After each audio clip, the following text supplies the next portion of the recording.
অবশেষে চালু হলো কুষ্টিয়া মেডিকেল কলেজ হাসপাতাল। বিস্তারিত দেখুন কুষ্টিয়ার প্রতিনিধি এম.এ. শাহীন হোসেনের প্রতিবেদনে।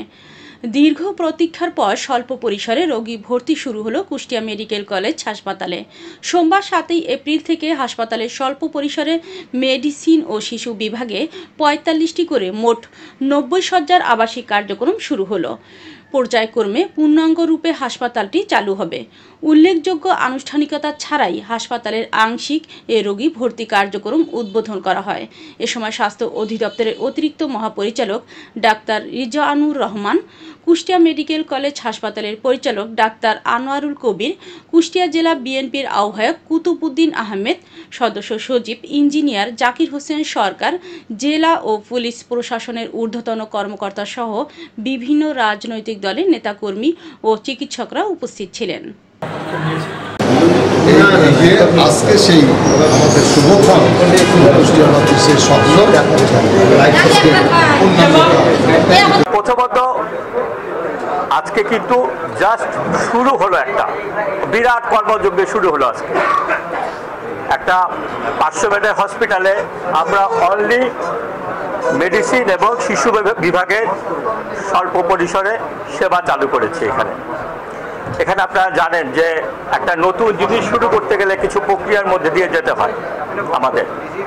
আপনাদের অনেকের বক্তব্য শুনলাম যে এই মেডিকেল কলেজের বা হসপিটালের উদ্বোধন বা কার্যক্রম শুরু করতে একটু দেরি হয়েছে, হয়তো প্রজেক্টের মেয়াদ বাড়াতে হয়েছে, কিন্তু তারপরেও আমরা শুরু করতে পেরেছি স্বল্প পরিসরে হলেও।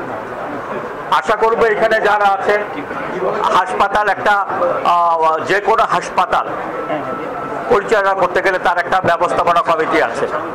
এখানে যারা জেলার ডিসি মহোদয় আছেন, এসপি মহোদয় আছেন এবং এখানে জনপ্রতিনিধি থাকলে তাদের মাধ্যমেই এই হাসপাতাল ব্যবস্থাপনা কমিটি পরিচালিত হয়।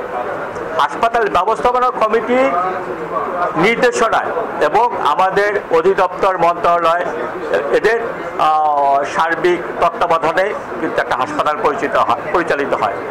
কিন্তু এখানে আসলে মেইন যে ভূমিকা পালন করে, প্রধান যে ভূমিকা পালন করে এখানে হাসপাতালের পরিচালক এবং অন্যান্য যারা আছেন কর্মকর্তাবৃন্দ, মেডিকেল কলেজের সাথে যারা জড়িত আছেন।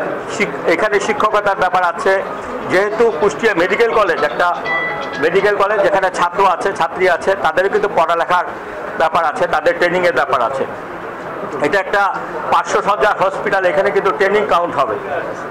ভবিষ্যতে এফসি পিএইচএমডি যারা করবে তাদের ট্রেনিং কাউন্ট হবে। সুতরাং এখানে কিন্তু 500 বেডের হসপিটালের পর্যাপ্ত জনবল লাগবে। আমরা যদি পূর্ণাঙ্গভাবে এই হাসপাতালটা চালু করতে যাই তাহলে আমাদের পূর্ণাঙ্গ জনবল লাগবে, তার সাথে যে লজিস্টিক সাপোর্ট আছে, ঔষধপত্র থেকে শুরু করে ডায়েট এবং যন্ত্রপাতি সমস্ত কিছু লাগবে।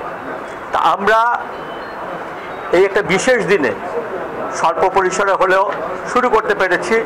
আপনাদের সবার সহযোগিতা দরকার এই হাসপাতাল চালু রাখার জন্য। আর একটা 500 বেডের হসপিটালে যে সেবা দেওয়া দরকার, অপারেশন থেকে শুরু করে একদম জটিল রোগের চিকিৎসা সমস্ত কিছু, এটা কিন্তু সব কিছু এই হসপিটালে সম্ভব যদি আমরা পর্যাপ্ত জনবল এবং অন্যান্য সার্ভিস এস্টাবলিশ করতে পারি।